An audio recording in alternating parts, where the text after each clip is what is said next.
Hello everyone, start करते हैं। आज हम अपनी सीए इंटरमीडिएट जीएसटी, ये वीडियो सीएमए इंटरमीडिएट वाले बच्चे भी देख सकते हैं। CA CMA CA CS CMA सभी के लिए है। इसके लिए सर हम क्या बात करेंगे आज? चैप्टर नंबर 7 रजिस्ट्रेशन का। अभी तक आपने बेसिक पढ़ा है, चैप्टर नंबर 2 पढ़ा है, दैट इज सप्लाई। अब आप पढ़ रहे हो chapter number 7, that is registration. इसके बाद हम पढ़ेंगे chapter number 3, charges of GST, और उस तरीके से फिर हमारा चैप्टर 3-4 चलेगा। लेकिन सर रजिस्ट्रेशन थोड़ा इंपॉर्टेंट चैप्टर है, और कहीं ना कहीं अगर ये चीजें दिमाग में बैठ जाती है ना, तो बहुत सी चीजें आपको इजी लगने लगती है बॉस। बहुत सी चीजें इजी लगने लगती हैं। सर ये क्या है? सर ये देखो, रजिस्ट्रेशन में सर हम पढ़ेंगे क्या क्या इसमें स्पेशलिटी है, क्या ही इसमें अलग चीजें हैं। जीएसटी रजिस्ट्रेशन की जब आप बात करोगे ना, तो आप ये पूरा का पूरा, ये जो अपना भारत देश है ना, ये पूरे के पूरे देश को लेके बात करते हैं सर। कंप्लीट इंडिया के बारे में बात कर रहे होते हैं।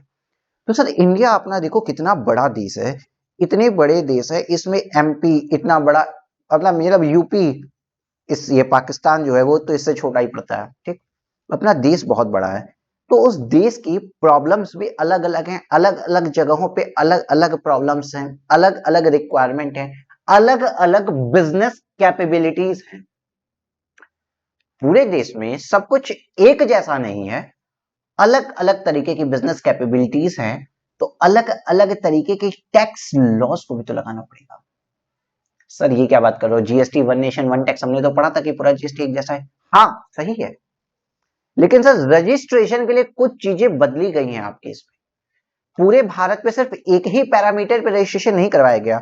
जो आदमी आपका उत्तर प्रदेश में बिजनेस कर रहा है और जो अरुणाचल प्रदेश में बिजनेस कर रहा है, दोनों को एक ही चश्मे से देखना, एक ही नजरिए से देखना कहीं ना कहीं सही नहीं था। आप बताओ, ये नॉर्थ ईस्ट वाली जो बेल्ट है, यहाँ पे ये चिंगपोंग लोग आके परेशान किए रहते हैं।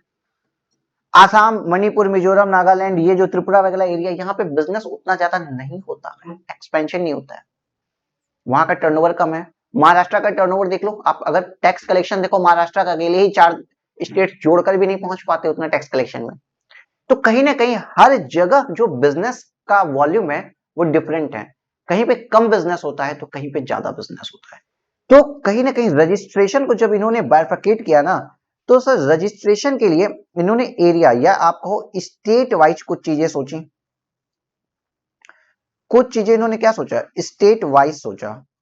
स्टेट वाइज कुछ चीजों को मद्देनजर रखा, कुछ चीजें स्टेट वाइज सोची। अब सर कुछ चीजें स्टेट वाइज सोची, तो सर अब कुछ चीजें नेचर वाइज भी सोची। नेचर बोले तो सर देखो, 3 चीजें इसने कहा कि सर कुछ लोग होते हैं जो एक्सक्लूसिवली गुड्स की ट्रेडिंग करते हैं, केवल गुड्स की सप्लाई में लगे होते हैं। जैसे कि ये कोई, जैसे लेनोवो केवल कैमरा बना के दे रहा है, कोई केवल चेयर बना के दे रहा है, मैगी बना के दे रहा है नेस्ले वाला, तो केवल गुड्स की सप्लाई में एंगेज्ड है। तो सर ठीक है, उसने देखा ठीक है, नेचर के हिसाब से कुछ लोगों को उसने कहा हाँ भाई सही है, केवल गुड्स में एंगेज्ड है, कुछ लोग केवल गुड्स के अंदर एंगेज्ड होते हैं। फिर से उसने देखा नहीं, कुछ लोग तो केवल सर्विसेज में एंगेज्ड होते हैं sir, as like chartered accountant, lawyers, architect, doctors, they are only engage in services.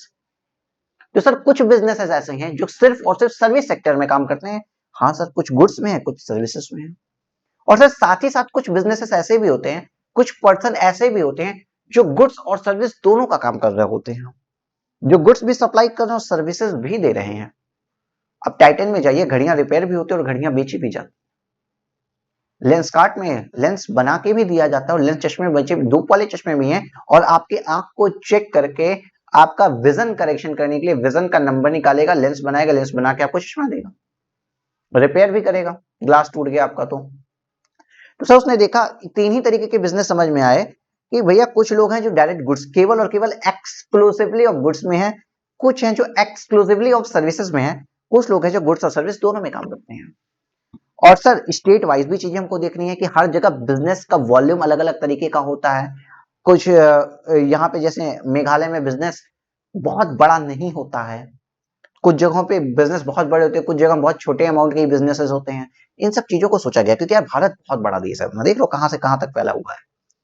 ठीक ठीक है, तो सर इसलिए इतना इन्होंने सोचा। और उसके बाद इन्होंने कहा यार देखो बिजनेस में अगर हमको कोई लिमिट रखनी है तो पहली बात तो हम उसको थ्रेशोल्ड लिमिट जो है वो टर्नओवर बेस पे रखेंगे। अब बात समझते जाना, टर्नओवर बेस पे लिमिट रखेंगे। और सर टर्नओवर जो है, सर उत्तर प्रदेश इतना बड़ा स्टेट दिख रहा है आपको, इतना बड़ा स्टेट उत्तर प्रदेश, ये उत्तर प्रदेश, सर ये उत्तर प्रदेश, सर ये उत्तर प्रदेश जित के लिए लिमिट और ये छोटा सा जो एकदम त्रिपुरा है इसके लिए क्या लिमिट सेम रख पाएंगे? नहीं। त्रिपुरा का लिमिट एक इतना छोटा स्टेट पड़ गया और एक उत्तर प्रदेश इतना बड़ा स्टेट, दोनों के लिए अगर हम टर्नओवर के लिमिट सेम रखेंगे तो कहीं ना कहीं इश्यूज आ जाएंगे सर, कहीं ना कहीं प्रॉब्लम आ सकती है। इसलिए बॉस सीधी बात कही गई कि पहली बात तो इन्होंने दो तरीके का फिल्टर रखा। जो एक फिल्टर मैंने आपको समझाया नेचर ऑफ बिजनेस के अकॉर्डिंग, केवल गुड्स की सप्लाई करें, केवल सर्विसेज की करें, गुड्स और सर्विसेज की करें। साथ ही साथ जब इन्होंने टर्नओवर को लिखा ना तो स्टेट वाइज भी एक लिमिट लगा दी। इस तरीके से इन्होंने काम किया। अभी आपने कितनी लिमिट लगाई, क्या लिमिट लगाई नहीं समझा। अभी आप बात समझो कि क्या जरूरत थी कि उन्होंने ऐसा ऐसा किया। अब समझो कैसा कैसा किया। सर पहली बात तो गवर्नमेंट ऑफ इंडिया ने बोला, मतलब अपनी सीजीएसटी एक्ट में बोला गया कि 11 स्पेशल कैटेगरी स्टेट्स हैं। स्पेशल कैटेगरी स्टेट्स 11 हैं। 11 स्टेट्स को बोला कि सर ये 11 स्टेट स्पेशल कैटेगरी स्टेट्स हैं। किस बेसिस पे बोला वो आप नाम पढ़ के समझ जाओगे। अरुणाचल प्रदेश, आसाम, जम्मू एंड कश्मीर, मणिपुर, मेघालय, मिजोरम, त्रिपुरा, सिक्किम, नागालैंड, हिमाचल प्रदेश और उत्तराखंड, ये नॉर्थ ईस्ट वाला बेल्ट और एक जम्मू कश्मीर को उठा लिया। कहा कि ये स्पेशल कैटेगरी स्टेट है, इनको स्पेशली देखना पड़ेगा क्योंकि यार ये पूरी नॉर्थ ईस्ट बेल्ट को ये चाव पाव लोग परेशान किए रहते हैं, चाइना वाले, यहाँ पे बिजनेस भी कम होता है। ठीक, और जम्मू एंड कश्मीर का आपको पता है। अब सर एक चीज और समझो, कुछ जगहों पे आप देखोगे ना यूटी लिखा होगा, यूनियन टेरिटरी। कुछ जगहों पे आप क्या पढ़ोगे, यूनियन टेरिटरी, और कुछ जगहों पे आप पढ़ोगे स्टेट। तो यूटी और स्टेट का इफेक्ट डिफरेंस ये होता है कि स्टेट में अपना ओन लेजिस्लेचर होता है, उस स्टेट के विधायक होते हैं। क्या विधायक है हमारे स्टेट में, कह सकते हो यूटी भी नहीं, क्योंकि यूनियन टेरिटरीज केंद्र शासित प्रदेश होता है जो जिसका शासन केंद्र देखता है, सेंट्रल गवर्नमेंट देखती है, उसका ओन लेजिस्लेचर नहीं होता है। जैसे कि लद्दाख आपका हो गया, लेकिन जो जम्मू एंड कश्मीर है वो स्टेट है। ठीक है, याद रखना जम्मू एंड कश्मीर स्टेट है। 11 स्पेशल कैटेगरी स्टेट के अंदर जम्मू एंड कश्मीर भी है। सर ये तुमको समझ में आ गया। कुछ आपने बोला स्टेट वाइज डिफरेंस है। अभी स्पेशल कैटेगरी स्टेट समझो, अभी भी आप eligibility of eligibility of registration पे नहीं पहुंचे हो। बस ये बात को समझो, एक बार समझ जाओगे चीजें स्मूथ चलेंगी, वरना क्या कंफ्यूज, हैरान, परेशान, लाचार की तरफ घूमोगे कि यार ये भी था, ये भी था, वो भी था, क्यों था, किस कारण ऐसा डिफरेंशिएशन लाया गया होगा, ये समझते हैं। सर उसके बाद बात आई थ्रेशोल्ड लिमिट की। थ्रेशोल्ड लिमिट पे पहुंचे कि सर कुछ तो थ्रेशोल्ड लिमिट रखनी पड़ेगी अपने को। क्या क्या मतलब की बात है भाई, थ्रेशोल्ड लिमिट कुछ तो रखनी पड़ेगी, क्या बात कर रहे हो नालायक लोग। तो थ्रेशोल्ड लिमिट मतलब टर्नओवर की बात करते हैं सर, कुछ तो रखनी पड़ेगी। तो अब आर्बिट्री अपने मन से कुछ के कुछ भी बोल दें, 40 लाख, 50 लाख, 80 लाख, 90 लाख, 100 लाख, नहीं। गवर्नमेंट बोली नहीं, देखो थ्रेशोल्ड लिमिट मतलब अगर इतना व्यापार कर रहे हो ना तो तुम एक अच्छे व्यापारी हो, रजिस्ट्रेशन करो। यहां तक के अमाउंट का व्यापार कर रहे हो तो आप एक बड़े व्यापारी की कैटेगरी में आके आप अपना रजिस्ट्रेशन करवाइए। जैसे क्या इनकम टैक्स में पढ़ते हो ना कि 1 करोड़ के ऊपर और 1 करोड़ के ऊपर आपको ऑडिट करानी होती है। ठीक है, तो सर 1 करोड़ तक के नीचे के व्यापारियों को तो इनकम टैक्स भी नहीं रहा है। उसी तरीके से थ्रेशोल्ड लिमिट डालेगी कि इससे नीचे के व्यापारियों को जीएसटी डिपार्टमेंट भी नहीं देखने जा रहा है। उसने कहा कि नॉर्मली टर्नओवर बेस पे थ्रेशोल्ड लिमिट सेट है और ये 3 तरह की कैटेगरी है। एक 20 लाख की लिमिट है, एक 10 लाख की लिमिट है, एक 40 लाख की लिमिट है। किसके ऊपर कौन सी लिमिट लगेगी अभी हम बाद में बताएंगे।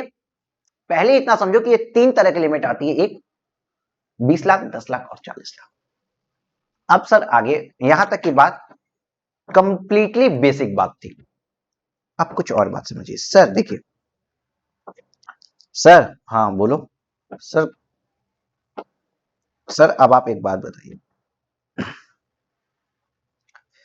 सर, आप में से सबसे अच्छे बच्चे अपना नाम बताओ, सबसे अच्छा लड़का अपना नाम बताओ, लिखो यार। ये उज्जवल है, अपने बैच का सबसे अच्छा लड़का। अब ये बहुत बड़ा आदमी है, करोड़पति है, अरबपति आदमी है, और इंडिया में इसका बिजनेस है, इंडिया में इसका हर जगह बिजनेस है। अभी एक बात याद रखना, देखो छोटी छोटी इंपॉर्टेंट बात है, अभी यहां सुन लो, कंफ्यूजन नहीं आएगी। सर हाँ बोलो। सर एक आदमी का एक पूरे इंडिया में पैन केवल एक हो सकता है। अगर ये उज्जवल है तो उज्जवल का पूरे इंडिया भर में पैन परमानेंट अकाउंट नंबर तो एक होगा। चाहे अब एक से ज्यादा पैन नंबर तो कोई रख नहीं सकता, एक इंडिविजुअल सिर्फ एक पैन रख सकता है। सर बात तो आपकी बिल्कुल सही है। तो उज्जवल का, अरे उज्जवल हिलो मत, उज्जवल का यहाँ पे एक पैन है। लेकिन उज्जवल ने क्या किया, उज्जवल जो है सर लेह लद्दाख में भी बिजनेस कर रहा है, उज्जवल जो है मध्य प्रदेश में भी बिजनेस कर रहा है। उज्जवल का बिजनेस देखते जाओ, राजस्थान में भी बिजनेस कर रहा है, तेलंगाना में भी बिजनेस कर रहा है, उड़ीसा में भी बिजनेस कर रहा है, वेस्ट बंगाल में भी कर रहा है, और हरियाणा में भी बिजनेस कर रहा है। इतनी जगहों पे बिजनेस कर रहा है। तो एक बात याद रखना, जीएसटी का रजिस्ट्रेशन स्टेट वाइज मिलता है, हर स्टेट के लिए अलग अलग। अभी मैंने बताया ना स्टेट वाइज आपने थ्रेशोल्ड देखा था, हर स्टेट के लिए अलग अलग रजिस्ट्रेशन मिलता है। तो जहां जहां से भी, वर्ड सुन लो मेरे, जहां जहां से भी टैक्सेबल सप्लाई कर रहा होगा, जहां जहां से भी टैक्सेबल सप्लाई कर रहा होगा, अगर थ्रेशोल्ड लिमिट क्रॉस कर गई तो हर जगह उसको जीएसटी का रजिस्ट्रेशन लेना पड़ेगा। मतलब मध्य प्रदेश में एमपी जीएसटी का अलग रजिस्ट्रेशन नंबर मिलेगा। यहां पे समझो REG 1 मिला, ठीक है। तो सर यहाँ पे राजस्थान में राजस्थान गवर्नमेंट का अलग रजिस्ट्रेशन नंबर मिलेगा, मतलब यहाँ पे रजिस्ट्रेशन नंबर 2, इसी तरीके से यहाँ पे रजिस्ट्रेशन नंबर 3, यहाँ पे रजिस्ट्रेशन नंबर 4, हटाओ ना, यहाँ पे उड़ीसा में रजिस्ट्रेशन नंबर 5, यूपी में है तो रजिस्ट्रेशन नंबर 6। मतलब जितने स्टेट्स में काम कर रहा होगा उतने स्टेट्स में इसको रजिस्ट्रेशन लेना पड़ेगा। और सारे रजिस्ट्रेशन जो है वो स्टेट वाइज मिलते हैं। यह बात समझ में आ गई। अब सर एक ऑप्शन होता है कि स्टेट के अंदर, मान लो उत्तर प्रदेश जो है, ये उत्तर प्रदेश का ये जो स्टेट है, इसके अंदर अगर ये 4 जगह काम कर रहा है, यहां भी, यहां पे, यहां भी, यहां पे, गोरखपुर गोरखपुर गोरखपुर कानपुर लखनऊ, तीनों जगह काम कर रहा है, ये यहाँ बनारस में भी काम कर रहा है, 4 जगह काम कर रहा है। तो ये चाहे तो चारों जगह का अलग अलग रजिस्ट्रेशन ले, चाहे तो एक को प्रिंसिपल प्लेस ऑफ बिजनेस दिखाए, अदर्स को एडिशनल प्लेस ऑफ बिजनेस दिखाए, मतलब एक ही रजिस्ट्रेशन के अंदर पूरे यूपी में काम कर ले, ये एक ऑप्शन है। लेकिन अगर यूपी और एमपी केवल 2 ही जगह भी काम करता है ना, स्टेट बदल गया तो 2 अलग अलग रजिस्ट्रेशन लेने पड़ेंगे, यूपी का रजिस्ट्रेशन अलग होगा, एमपी का रजिस्ट्रेशन अलग होगा।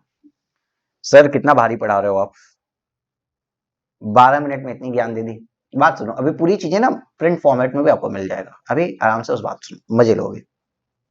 ठीक है सर, ये चीज तो समझ में आ गई कि स्टेट वाइज रजिस्ट्रेशन मिलेगा। सर हाँ, अभी आपने बोला था ना कि 20 लाख 40 लाख 10 लाख, पता नहीं क्या क्या सर आप ये जो बोल रहे थे, 20 लाख 10 लाख 40 लाख, ये सर कैसे देखेंगे फिर हम? मेरा तो बिजनेस पूरे इंडिया में फैला हुआ है, तो टर्नओवर पूरे इंडिया का देखोगे। इस पैन नंबर पे, उज्जवल के पैन पे जितना टर्नओवर हो रहा है ना, उसके बेसिस पे देखते हैं। उज्जवल के पैन पे जितना टर्नओवर हो रहा होता है, उसके बेसिस पे हम देखते हैं कि सर इसकी एग्रीगेट टर्नओवर कितना है, और उस बेसिस पे हम बताते हैं कि एलिजिबिलिटी फॉर रजिस्ट्रेशन आ रही है कि नहीं आ रही है। मान लो राजस्थान में इसका 15 लाख का टर्नओवर है, मध्य प्रदेश में 25 लाख का टर्नओवर है, उड़ीसा में 12 लाख का टर्नओवर है, तो 12 नहीं 15 ही करो ना, 15 15 30 10 40 50 55 लाख का उज्जवल का पूरा टर्नओवर आएगा। Aggregate turnover pan India basis पे देखेंगे, एग्रीगेट करेंगे, ऑल स्टेट्स में जो टर्नओवर है उन सभी को ऐड कर लेंगे, एग्रीगेट करेंगे, ऑल स्टेट में जो टर्नओवर है उन सभी को ऐड कर लेंगे, और पैन इंडिया बेसिस पे भाई साहब का जो टर्नओवर आएगा ना, पैन इंडिया बेसिस पे भाई साहब का जो टर्नओवर आएगा, उसके अकॉर्डिंग, पैन इंडिया बेसिस पे भाई साहब का जो टर्नओवर आएगा उसके अकॉर्डिंग हम बताएंगे कि भाई जीएसटी में रजिस्ट्रेशन होगा कि नहीं होगा। सर ये बात भी समझ में आपको आ गई? सर आपने जितना पढ़ा है उतना समझ में आ गया, लेकिन अब एक बात और समझो। क्या? सर हाँ, अभी आपने बोला था, अब लास्ट लाइन सर आप लोगों ने मुझे पकड़ लिया, सर आप ना गलत पढ़ा रहे हो, आप लोगों ने पकड़ लिया। मैंने पूछा कैसे कैसे मैं गलत पढ़ा रहा हूँ, आप बोले सर आपने अभी बोला कि जीएसटी की रजिस्ट्रेशन की लिमिट अगर उत्तर प्रदेश के लिए 40 लाख रुपए है, तो सर मिजोरम के लिए 10 लाख रुपए है, ऐसा ऐसा मान लो। मैंने आपको, एक्चुअल में यही होता है, मैंने आप समझो बता दिया। और कोई आदमी केवल और केवल गुड्स में ट्रेड कर रहा है, उसके लिए लिमिट है, ठीक है। आपने बोला था ना सर स्टेट वाइज लिमिट देखते हैं, हाँ। तो सर अब हम क्या करें, अब तो हम फंस गए। अगर ये एक आदमी है जिसका नाम है गुज्जू, ये गुज्जू केवल इस स्टेट में और इस मिजोरम में इन्हीं 2 जगह काम कर रहा है, और इसका यहाँ पे टर्नओवर 15 लाख रुपए हो गया, बात को समझना दिख रहा है ना। और यहाँ पे टर्नओवर 3 लाख रुपए हो गया, तो सर इसके ऊपर तो रजिस्ट्रेशन आया ही नहीं। कैसे नहीं आया? क्योंकि सर आपने बोला स्टेट वाइज देखते हैं, तो इसका एग्रीगेट टर्नओवर क्या हुआ? एग्रीगेट टर्नओवर सर यहाँ 15 lakh plus 3 lakh that is 18 lakh rupees sir, इसका एग्रीगेट टर्नओवर हो गया। हाँ सर, बात तो आपने सही कही। तो सर आप ये बताइए सर, इसके ऊपर रजिस्ट्रेशन लगेगा कि नहीं लगेगा? बिकॉज ये तो 10 लाख की लिमिट इसको मिजोरम में लगती है, और ये मिजोरम में केवल 3 लाख का टर्नओवर किया है। 40 लाख की लिमिट इसको उत्तर प्रदेश में लगती है, वहां पे इसने केवल 15 लाख का टर्नओवर किया है। तो दोस्त यहाँ पे बात आती है एग्रीगेट टर्नओवर की, जो इसने किया है 18 लाख रुपए। और आपको पता है इसके लिए एलिजिबिलिटी कितनी रहेगी, थ्रेशोल्ड इसके ऊपर कितने रुपए का लगेगा? तो लीस्ट, अगर ये स्पेशल कैटेगरी अगर मिजोरम पे 10 लाख का लगता है ना, तो इस बंदे के लिए 10 लाख की ही लिमिट आ गई। अगर मिजोरम में ये काम करता है और मिजोरम के लिए एग्रीगेट टर्नओवर की लिमिट 10 लाख रुपए है, तो भाई साहब इन भाई साहब का जो मिजोरम के लिए अगर एग्रीगेट टर्नओवर की लिमिट 10 लाख रुपए है, और इन भाई साहब का टर्नओवर 18 लाख रुपए हो गया ना। मैंने आपको कब बोला कि टर्नओवर इन स्टेट देखते हैं? याद करो वर्ड। अभी ये सब कुछ पैनिक नहीं करना है, जबरदस्ती लिखना है कुछ नहीं है, हम बस वर्ड्स को आपके दिमाग में बैठा रहे हैं। मैंने कब बोला टर्नओवर इन स्टेट? ये एक अलग वर्ड है। मैंने आपसे बोला एग्रीगेट टर्नओवर देखते हैं, और एग्रीगेट टर्नओवर मतलब एक पैन नंबर पे पैन इंडिया बेसिस के ऊपर टर्नओवर। पैन इंडिया का टर्नओवर इनका कितना आ गया सर? 18 लाख रुपए, और मिजोरम की लिमिट कितनी थी? 10 लाख रुपए।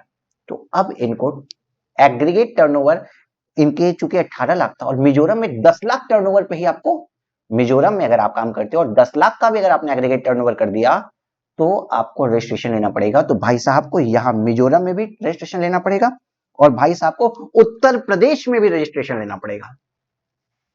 सर क्या मजाक करते हो, उत्तर प्रदेश में तो 40 लाख पे रजिस्ट्रेशन लेना था, और ये तो 18 लाख ही है, क्या फर्क पड़ता है?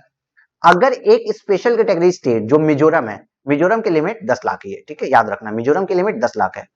4 स्टेट है MMTN जिसकी लिमिट 10 लाख है, अभी याद करा देंगे। तो अगर एक जगह रजिस्टर्ड हो, तो आपको हर जगह रजिस्टर्ड होना पड़ेगा जहां जहां से टैक्सेबल सप्लाई कर रहे हो। याद रखना, जहां जहां से टैक्सेबल सप्लाई कर रहे हो हर स्टेट में रजिस्टर्ड होना पड़ेगा, अगर एक बार किसी एक जगह रजिस्टर हो गए, ठीक है।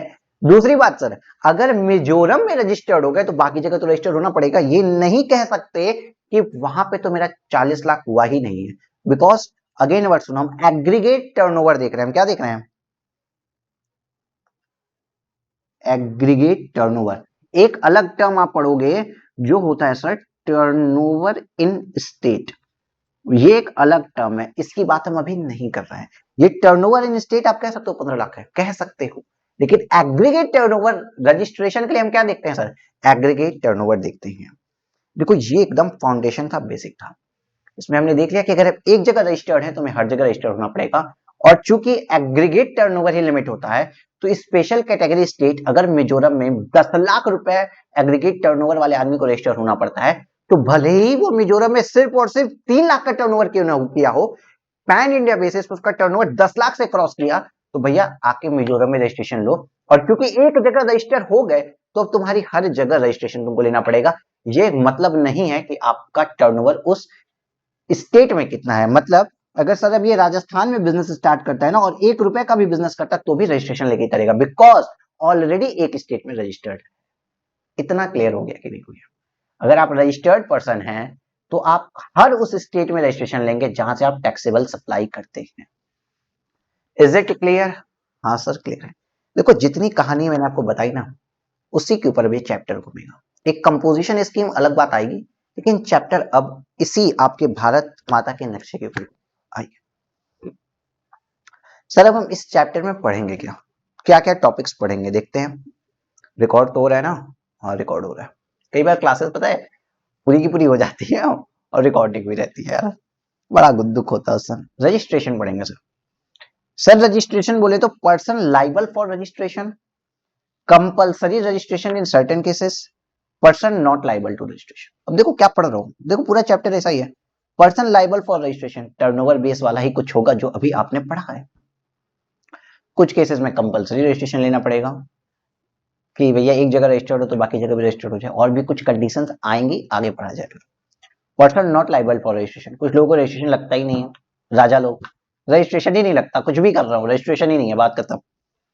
प्रोसीजर फॉर रजिस्ट्रेशन, अब रजिस्ट्रेशन ले कैसे, रजिस्ट्रेशन में कुछ चेंजेस लाने हैं तो लाएं कैसे, रजिस्ट्रेशन को कैंसिल कैसे कराएं, और अगर डिपार्टमेंट मेरा रजिस्ट्रेशन कैंसिल कर रहा है, ये डिपार्टमेंट अगर मेरा रजिस्ट्रेशन कैंसिल कर रहा है, ठीक है, तो डिपार्टमेंट जो मेरा रजिस्ट्रेशन कैंसिल कर रहा है उसको रोके कैसे, बिकॉज एक बार कैंसिलेशन ऑफ रजिस्ट्रेशन हो गया तो मतलब बिजनेस ही नहीं कर सकते ना, आपको बिजनेस करने से रोक दिया जाता है दोस्त, तो उसको बचाएं कैसे, यहां बताइए। चलिए सर इतना हमको पढ़ना है,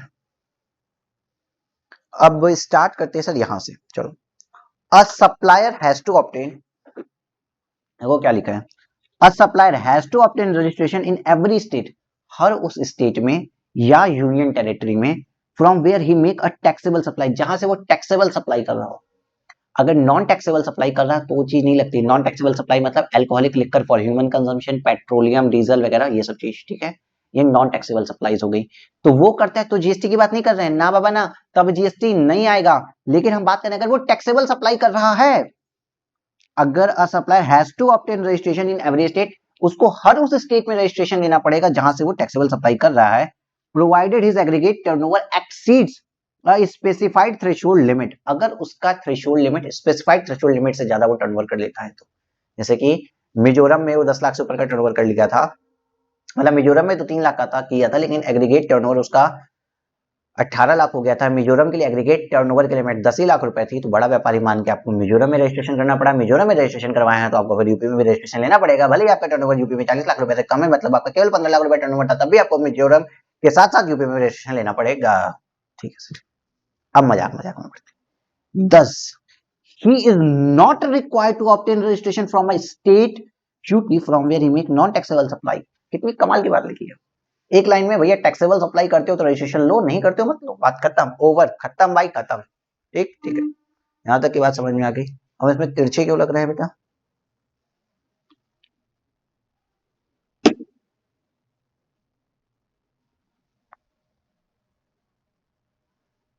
शायद कुछ सीधे लग रहा हूं।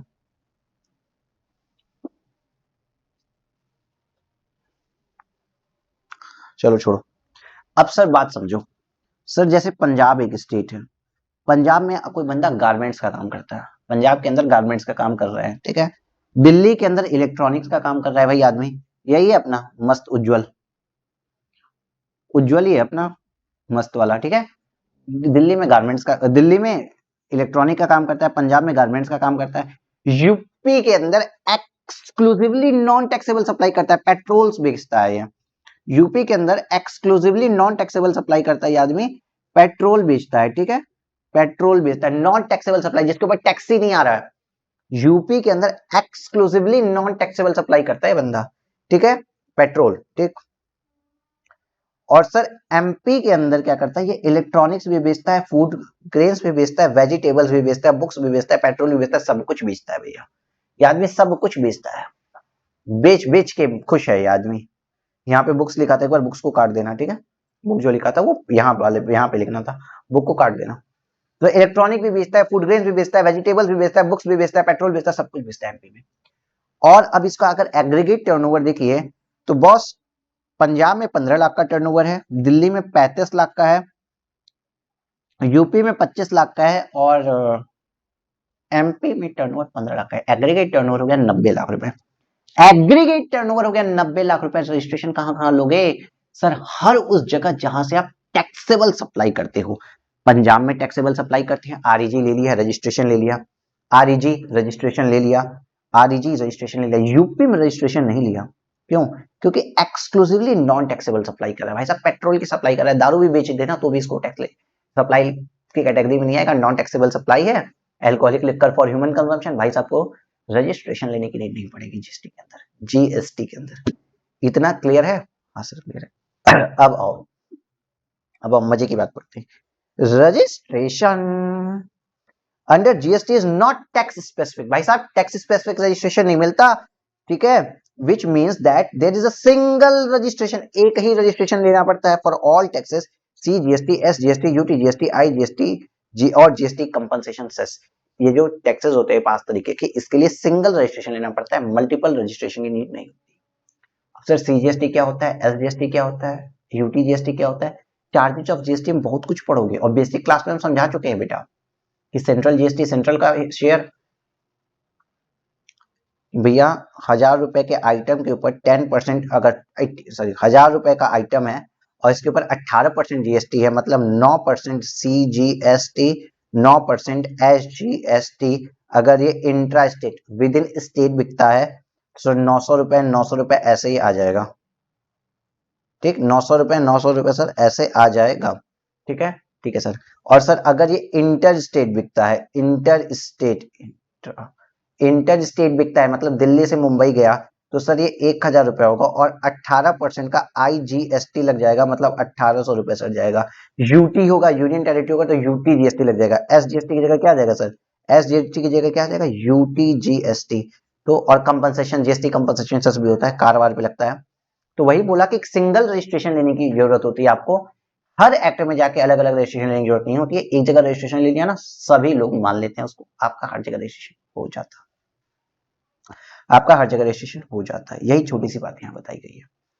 अब सर देखो, बात को समझो और समझते रहो। Since registration is in GST is a pan based, भाई साहब, हाँ सर जी, जीएसटी में रजिस्ट्रेशन पैन बेस्ड होता है, पैन के ऊपर जीएसटी रजिस्ट्रेशन लिया जाता है। Once a supplier is liable to register, अगर एक बार सप्लायर लाइबल टू रजिस्टर हो गया ना, he has to obtain registration in each of state union territory in which he operates under the same PAN। तो हर उस जगह उसको रजिस्ट्रेशन लेना पड़ता है जहां वो सेम पैन के अंदर ऑपरेट करता है, जहां पर भी वो सेम पैन के अंदर ऑपरेट करता है। Since registration in GST is pan based, भैया पैन बेस्ड रजिस्ट्रेशन मिलता है जीएसटी में। वंस अ सप्लायर एक बार उज्जवल अगर रजिस्ट्रेशन ले लिया, is liable to get registered, एक बार उज्जवल रजिस्ट्रेशन लेने के लिए लाइबल हो गया, he has to obtain registration in each state और UT which he operates under the same PAN. तो सेम पैन के अंदर जहां जहां वो बिजनेस करता है, हर जगह उसको रजिस्ट्रेशन लेने की नीड होती है। ये समझ में आ गया था। उज्जवल मणिपुर में हो गया था तो उसको यूपी में भी रजिस्ट्रेशन लेना पड़ा था, भले 40 लाख की जगह केवल 15 लाख का टर्नओवर था उसका यूपी में। याद आ रहा है? हाँ सर जी, इतना तो याद आ रहा है। चलो अब सर हम बार बार बोले different of state, each state में रजिस्ट्रेशन लेनी हो। अब सर सिंगल स्टेट यूपी में ही हम रजिस्ट्रेशन लेके बैठे और डिफरेंट लोकेशंस में काम कर रहे हैं, तो क्या? शुरुआत में जो 20 मिनट पढ़ाए थे उसी को रिवाइज करा रहे हैं। सिंगल स्टेट में रजिस्ट्रेशन कर रहे हैं तो क्या? जैसे कि सर ऑप्शन नंबर 1 देखिए, सिंगल रजिस्ट्रेशन हमने लिया लखनऊ, कानपुर, आगरा, गोरखपुर। इन सब जगहों पे सिंगल रजिस्ट्रेशन है मेरा बॉस।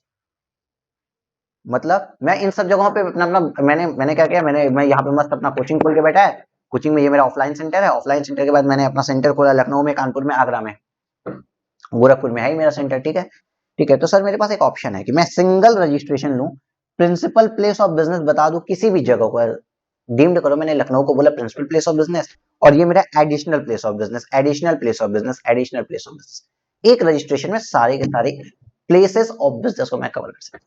दूसरा ऑप्शन क्या है मेरे पास? ये मेरे पास ऑप्शन है, कंपलसरी नहीं है। जो डिफरेंट स्टेट में पहुंच जाएंगे ना, UP Bihar, UP MP, UP Delhi, UP Gujarat, तो कंपलसरी रजिस्ट्रेशन लेना पड़ेगा ईच ऑफ स्टेट में। लेकिन सेम स्टेट में अगर डिफरेंट लोकेशन में है तो कंपलसरी रजिस्ट्रेशन लेने की जरूरत नहीं है। मेरे पास दो ऑप्शन है, या तो एक जगह को प्रिंसिपल प्लेस ऑफ बिजनेस बोले, अदर को एडिशनल प्लेस ऑफ बिजनेस बोलते हैं, या तो फिर हम हर जगह के लिए सेपरेट रजिस्ट्रेशन ले लें। ऑप्शन नंबर 2, लखनऊ का सेपरेट रजिस्ट्रेशन, कानपुर का सेपरेट रजिस्ट्रेशन, आगरा का सेपरेट रजिस्ट्रेशन, गोरखपुर का सेपरेट रजिस्ट्रेशन। या ऐसे भी कर सकते हैं, एक सुनो, यहाँ पे लखनऊ का सेपरेट रजिस्ट्रेशन लिए, कानपुर का सेपरेट रजिस्ट्रेशन लिए, आगरा का सेपरेट रजिस्ट्रेशन लिए और इसको बोले प्रिंसिपल प्लेस ऑफ बिजनेस, और गोरखपुर को बोल दिए एडिशनल प्लेस ऑफ बिजनेस। ऐसा भी कर सकते हैं। ठीक है, ठीक है सर जी, सबको समझ में आ गया?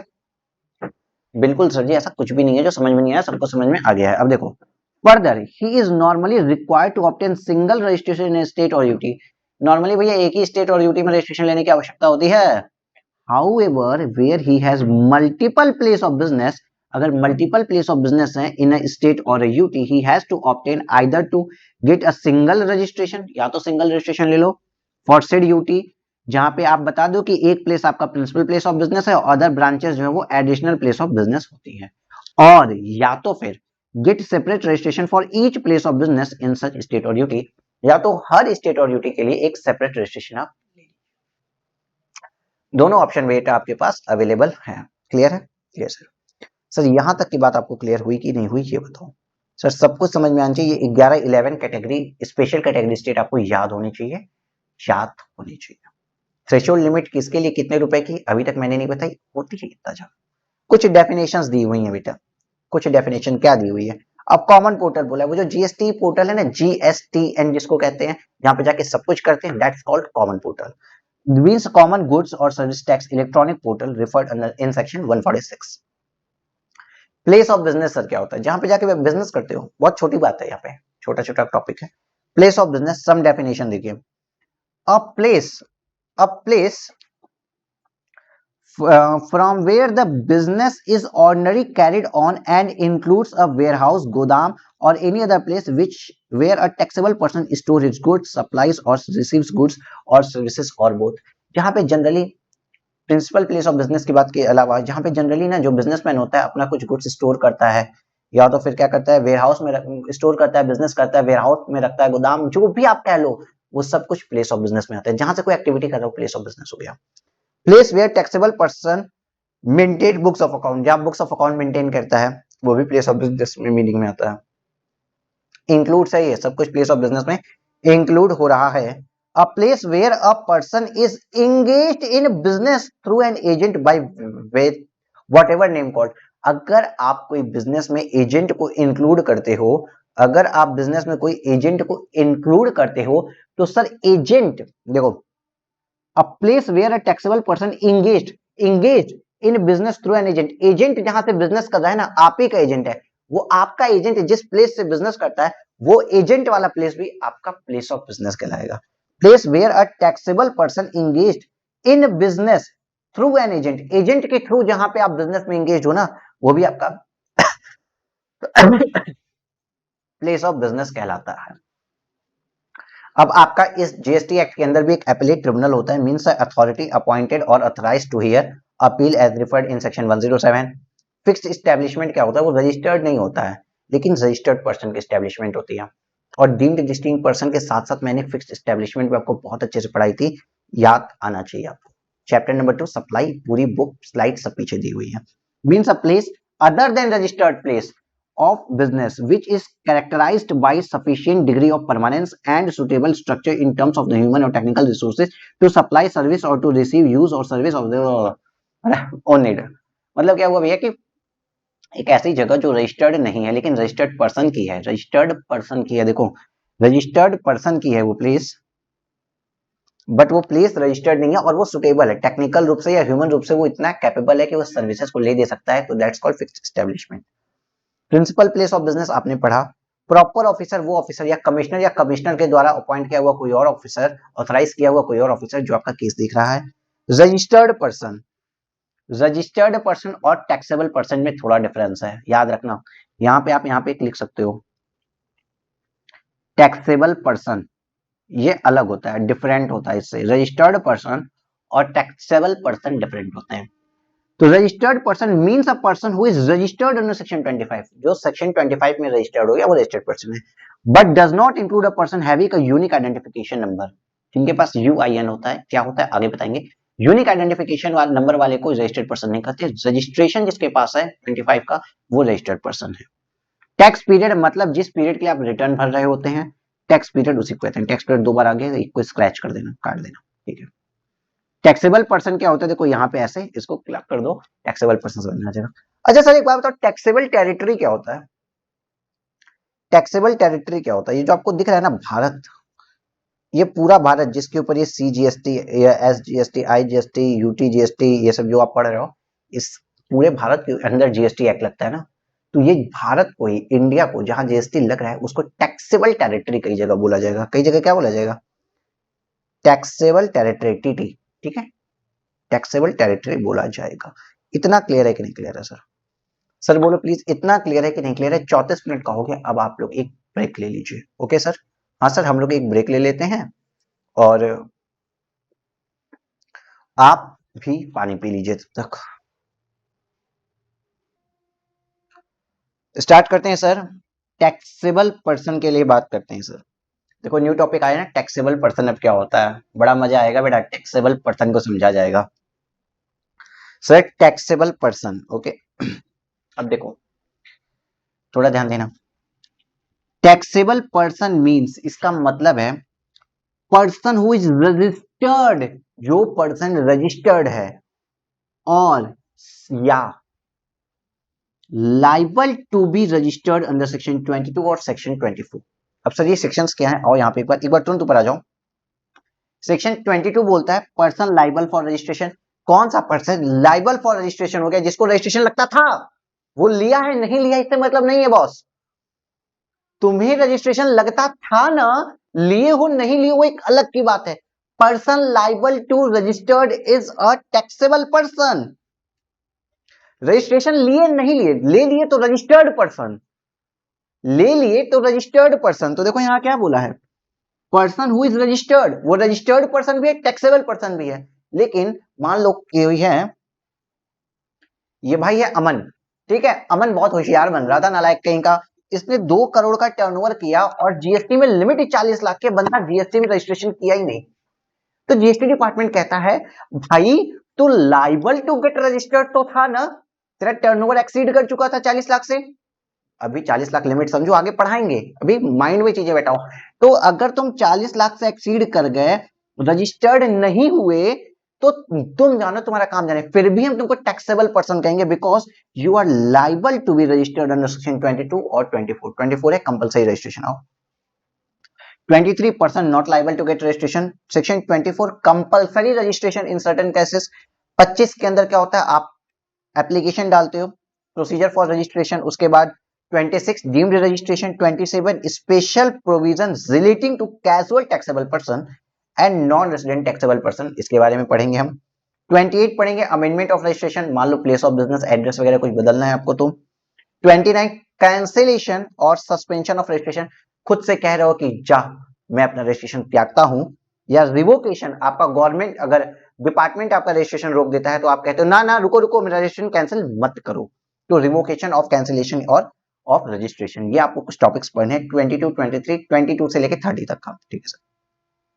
सर मौज की बात क्या है कि टैक्सेबल पर्सन बोले तो रजिस्टर्ड पर्सन और लाइबल टू गेट रजिस्टर्ड, ठीक, ठीक है सर जी। 10 इवन एन अनरजिस्टर्ड पर्सन,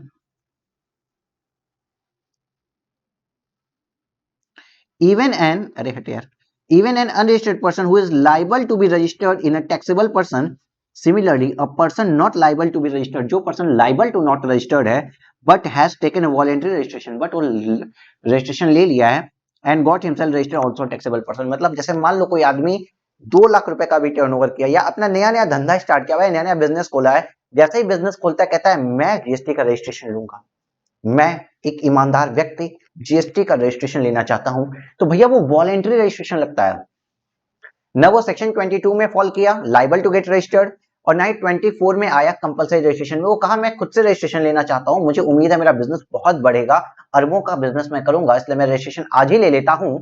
ऐसी कंडीशंस में उसको भी टैक्सेबल पर्सन कहेंगे। तो टैक्सेबल पर्सन में सभी रजिस्टर्ड पर्सन आ गए, चाहे वो वॉलेंट्री ही रजिस्ट्रेशन क्यों ना लिए हो, ठीक। और जो लाइबल टू गेट रजिस्ट्रेशन थे, अमन जैसे गधे लोग जो 2 करोड़ का टर्नओवर कर रहे हैं फिर भी रजिस्ट्रेशन नहीं ले रहे हैं, but liable to get registered थे ना, तो वो भी टैक्सेबल पर्सन में आएंगे। क्या, वो भी टैक्सेबल पर्सन में आएंगे। इतना क्लियर है? हाँ सर क्लियर है। देखो अभी छोटी छोटी बातें इतनी सी पढ़ाई हैं, अब एक बात और पढ़ते हैं sir. Section number 22 person liable to get registration, person liable to get registration, section number 22 आप लोग पढ़ लो, person liable to get registration, ठीक है, ठीक है सर जी। सेक्शन नंबर 22 देखो, थ्रेशोल्ड लिमिट फॉर रजिस्ट्रेशन, अब यहां पढ़ेंगे थ्रेशोल्ड लिमिट फॉर रजिस्ट्रेशन। ओ नालायक इधर देख, ओह है ना भाई, मजा करते हैं आप भाई। एवरी सप्लायर ऑफ गुड्स और सर्विसेज और both is required to obtain registration. कोई भी आदमी जो गुड्स की सप्लाई करता है, कोई भी आदमी जो सर्विसेज की सप्लाई करता है, या कोई भी आदमी जो दोनों की सप्लाई करता है, वो लाइबल फॉर रजिस्ट्रेशन होता है। बहुत नई बात बताई। इन अ स्टेट और a union territory from where he makes a taxable supply, उस स्टेट में रजिस्ट्रेशन लेना होता है जहां से वो टैक्सेबल सप्लाई करता है। वाह। If his aggregate turnover exceed the specified threshold limit, यदि उसका टर्नओवर स्पेसिफाइड थ्रेशोल्ड लिमिट से एक्सीड कर जाता है। बहुत सारी बातें तो बताई थी, कि जो आदमी गुड्स की सप्लाई कर रहा हो या सर्विसेज की कर रहा हो या दोनों की कर रहा हो, जिस जगह से कर रहा हो, जिस स्टेट या ड्यूटी से कर रहा हो, और अगर एग्रीगेट टर्नओवर थ्रेशोल्ड लिमिट से ज्यादा हो जाता है तो उसको रजिस्ट्रेशन लेना पड़ता है एज पर सेक्शन 22। सेक्शन छोड़ के बाकी सारी बातें बता दी थी आपको जब मैंने इंडिया का मैप दिखाया था, इंडिया के मैप के साथ इसके साथ वही बात अब सेक्शन में सुन लो आप। शुरुआत के जो 30 मिनट पढ़ाए थे ना, बस वही पूरी बात चलेगी बेटा अब।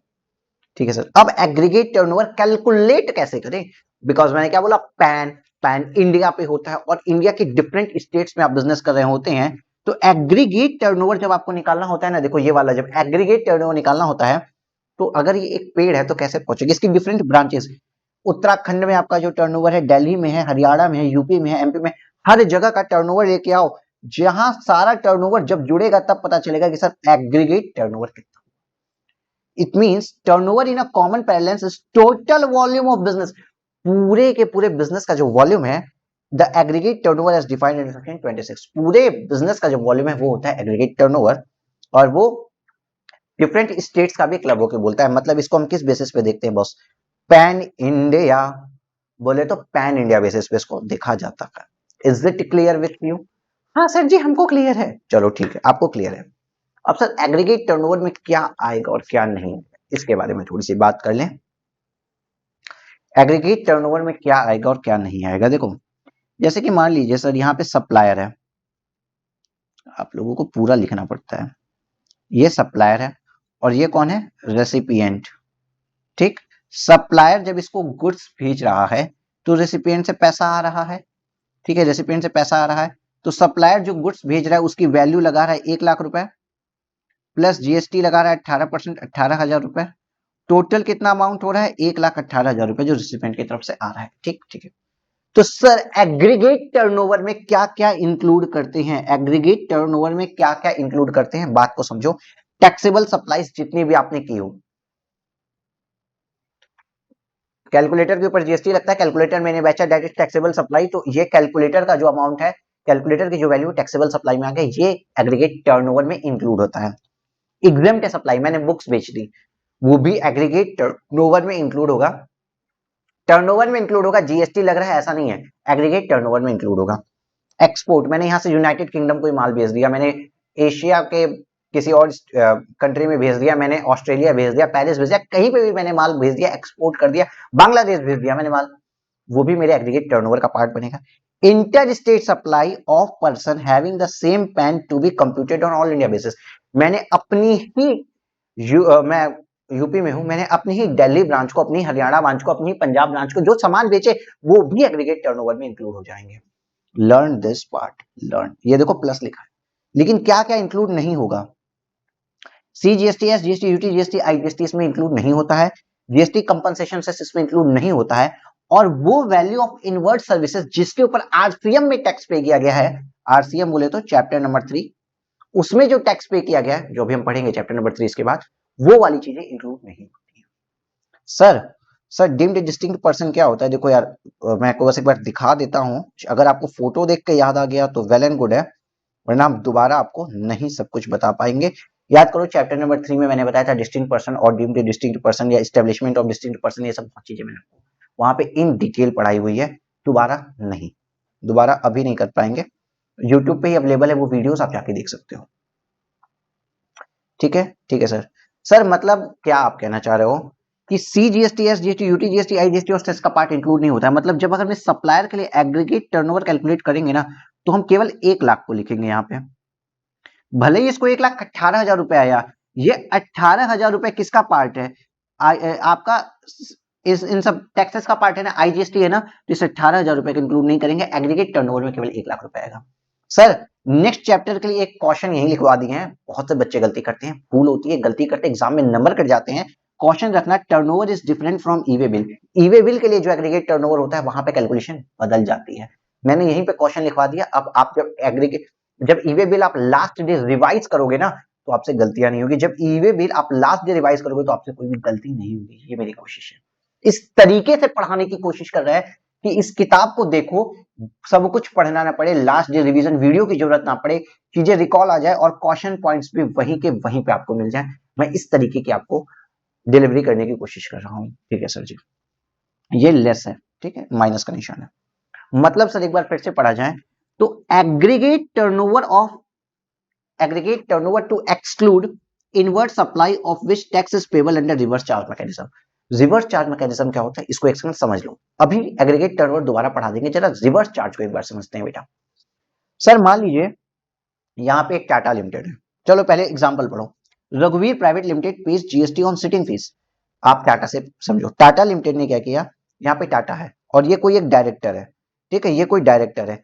तो डायरेक्टर जब जाके बोर्ड ऑफ मीटिंग अटेंड करता है, बोर्ड मीटिंग अटेंड करता है, तो क्या करेगा वो डायरेक्टर अपनी सर्विस कंपनी को दे रहा है।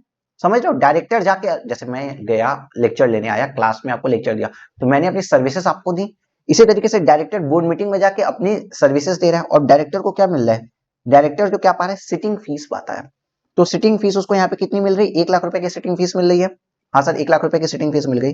अब क्या हुआ, इस 1 लाख रुपए की सिटिंग फीस के ऊपर जीएसटी 18,000 लगा, 1,18,000 रुपया इसको इसका बनता है। लेकिन इस डायरेक्टर को कंपनी पे करती है 1 लाख रुपए और टैक्स पेड कर देती है 18,000 रुपए। जीएसटी को कौन पे करता है, रेसिपिएंट पे करता है।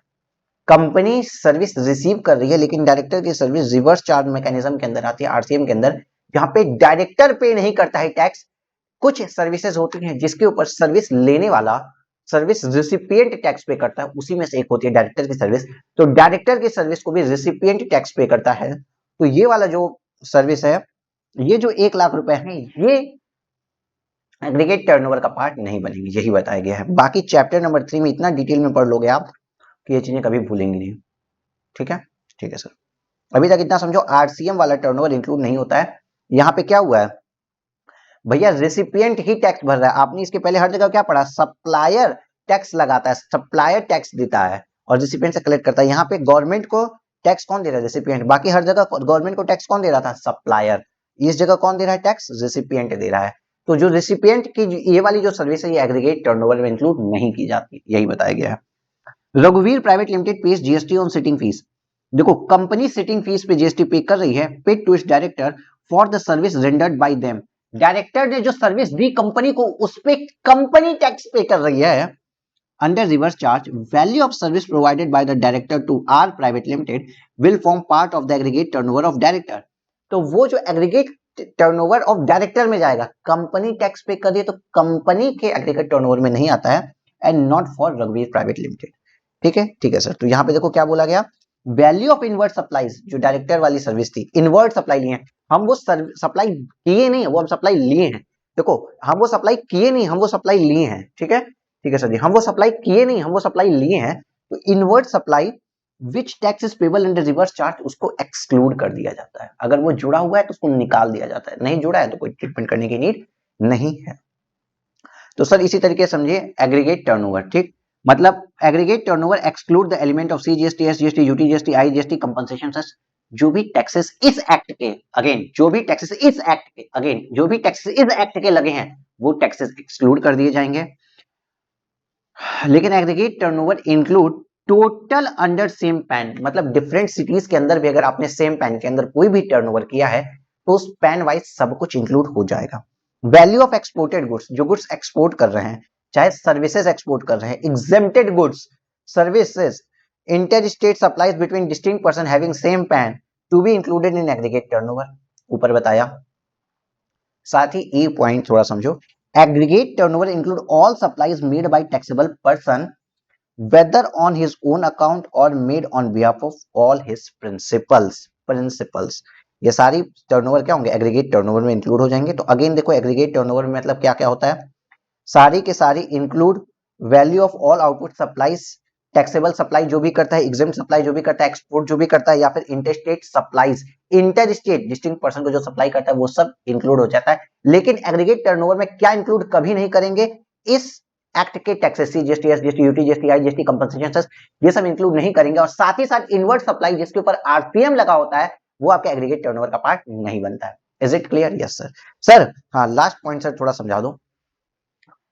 सप्लाई चैप्टर में प्रिंसिपल और एजेंट समझाए थे, नालायक बहुत मार पड़ेगी, याद करो। सप्लाई चैप्टर में पढ़ाया था ना प्रिंसिपल और एजेंट, शेड्यूल 1 वाला, पैरा 3 था शायद। हाँ, तो सप्लाई प्रिंसिपल और एजेंट जो मैंने वहां पढ़ाया था, तो ये कह रहा है कि एजेंट के एग्रीगेट टर्नओवर की बात कर रहा है। देखो, एजेंट के एग्रीगेट टर्नओवर की बात कर रहा है कि एजेंट जो on behalf of principal turnover करता है या on its own account turnover करता है। अगर प्रिंसिपल के बिहाफ पे 6-7 प्रिंसिपल से बिहाफ पे 12 लाख का टर्नओवर कर दिया, ओन अकाउंट से 60 लाख रुपए का टर्नओवर कर दिया, टोटल 72 लाख रुपीस का टर्नओवर एजेंट का माना जाएगा। ठीक है, ये टर्नओवर था प्रिंसिपल टू प्रिंसिपल। ये टर्नओवर जो 12 लाख का था ना, प्रिंसिपल का भी टर्नओवर 12 लाख माना जाता है। ऐसा ये एक ऐसा टर्नओवर है जो 2 बार काउंट हो जाता है। ये बात तो सही है, लेकिन इतना समझो कि ये जो aggregate turnover to include all supplies, aggregate turnover में सारी सप्लाईज आ जाएंगी मेड बाय टैक्सेबल पर्सन, मतलब एजेंट के बिहाफ पे सोचना, made by taxable person whether on his own account, चाहे वो अपने अकाउंट से वो सप्लाईज करे या ऑन बिहाफ ऑफ प्रिंसिपल्स करे, तो दोनों के एग्रीगेट टर्नओवर में आ जाएगी। मतलब यहाँ पूरा पूरा 72 लाख एग्रीगेट टर्नओवर में आएगा। समझ में आ रहा है? समझ में आ रहा है? कमेंट कर दो यार कुछ और बताओ कैसा लगा। कमेंट कर देना, कमेंट करके बताना कैसा लगा, बिकॉज ये 1 घंटे की वीडियो बनाने के पीछे 6-7 घंटे का वर्क हो जाता है। पॉजिटिव रिस्पॉन्स आता है तो थोड़ा सा, या जेन्युइन रिस्पॉन्स मैं कहूंगा, इवन जेन्युइन रिस्पॉन्स आता है तो थोड़ा सा मोटिवेशन मिलता है वीडियोस बनाने का। चलो क्वेश्चंस पढ़ते हैं। Aggregate turnover versus turnover in state. Okay, ये चीज भी मैंने आपको बताई थी। The aggregate turnover is different for turnover state. The former is used for determining the threshold limit for registration and eligibility for compositions. भैया एग्रीगेट टर्नओवर क्या होता है समझ गए, टर्नओवर स्टेट आगे बता देंगे, अभी इतना समझो क्वेश्चन लगा के बताया है कि ये दोनों अलग अलग हैं। ठीक है सर। अब sir applicability of threshold limit समझते हैं कि सर थ्रेशोल्ड लिमिट एप्लीकेबल क्या है, किसको है, कितनी है। एप्लीकेबिलिटी ऑफ थ्रेशोल्ड लिमिट से समझते हैं। देखो बहुत बड़ा लेक्चर बनने वाला है आज का अपना। Applicability of threshold limit. Sir ऐसा कहा गया ना कि चाहे तो गुड्स हो चाहे तो सर्विस हो या गुड्स और सर्विस बोथ हो, दोनों की बात कर रहे हैं, चाहे केवल गुड्स हो चाहे केवल सर्विसेज हो या गुड्स और सर्विस हो। अगर इन 4 स्टेट में कर रहे हैं, जिसको प्यार से आगे हम बोलेंगे MMTN, make my trip to Nagaland, बोलो make my trip to Nagaland. अगर MMTN वाले हैं तो इनके लिए लिमिट होती है 10 लाख की, एग्रीगेट टर्नओवर की लिमिट होती है 10 लाख की। और सर अगर वही स्टेट अरुणाचल प्रदेश, मेघालय, सिक्किम, उत्तराखंड, पुडुचेरी और तेलंगाना है, ये स्टेट्स हैं, तो इनके लिए लिमिट होती है सर 20 लाख रुपए की। ये 10 लाख रुपए फिक्स है, ये यहाँ रटना पड़ेगा। MMTN, make my trip to Nagaland. Sir M से मेघालय नहीं सोच सकते क्या? मत सोचना मेघालय, मेघ, मेघालय मेघ, मेघ मतलब बादल, बादल ऊपर होता है तो ऊपर वाले लिमिट में पहुंच जाएगा 20 लाख वाले में, ऐसे याद कर लो। तो सर यहाँ क्या पहुंचा? MMTN, make my trip to Nagaland, Manipur, Mizoram, Nagaland, Tripura. ठीक है। और यहाँ पे जो 20 लाख की लिमिट लगती है वो इन स्टेट पे लगती है, अरुणाचल प्रदेश, मेघालय, सिक्किम, उत्तराखंड, पुडुचेरी और तेलंगाना। बाकी सारे स्टेट्स के ऊपर अगर वो केवल और केवल गुड्स, केवल और केवल गुड्स की सप्लाई करते हैं तो 40 लाख रुपए की, एक्सक्लूसिवली गुड्स है, सर्विस का पार्ट इंक्लूड नहीं है। गुड्स के साथ साथ सर्विस भी करते हैं तो 20 लाख, और केवल सर्विस करते हैं तो 20 लाख की लिमिट होती है। गुड्स केवल कर रहे हैं तो 40 लाख, गुड्स प्लस सर्विस कर रहे हैं तो 20 लाख, और केवल सर्विस कर रहे हैं तो 20 लाख की लिमिट होती है। तो MMTN पे 10 लाख, उसके अलावा जो बाकी 6 स्टेट हैं अरुणाचल प्रदेश, मेघालय, सिक्किम, उत्तराखंड, पुडुचेरी, तेलंगाना, इनके ऊपर 20 लाख, और जम्मू एंड कश्मीर, आसाम, हिमाचल प्रदेश और ऑल अदर स्टेट के ऊपर 40 लाख गुड्स के केस में, और अदर केस में गुड्स प्लस सर्विस या ओनली सर्विस के केस में 20 लाख की लिमिट होती है। ये इतना सा पार्ट आपको लर्न करना पड़ेगा। अब आप सोचोगे सर ये ऑल अदर स्टेट लिख देता, ये जम्मू एंड कश्मीर, आसाम, हिमाचल प्रदेश को क्यों लिखा है? डायरेक्ट लिख देते ना आप ऑल अदर स्टेट्स, क्यों? बिकॉज ये देखो ये स्पेशल कैटेगरी स्टेट में भी है, इसलिए अलग से मेंशन किया कि भले ही स्पेशल कैटेगरी स्टेट है, देखो जम्मू एंड कश्मीर, हिमाचल प्रदेश, ये भले ही स्पेशल कैटेगरी स्टेट है, लेकिन उसके बाद भी इसके ऊपर अपर लिमिट लगती है, 40 लाख रुपए की लिमिट लगती है, इसलिए ऐसा किया गया। सर MMTN के लिए चाहे गुड्स करें चाहे सर्विस करें, चाहे गुड्स प्लस सर्विस करें, 10 लाख की limit.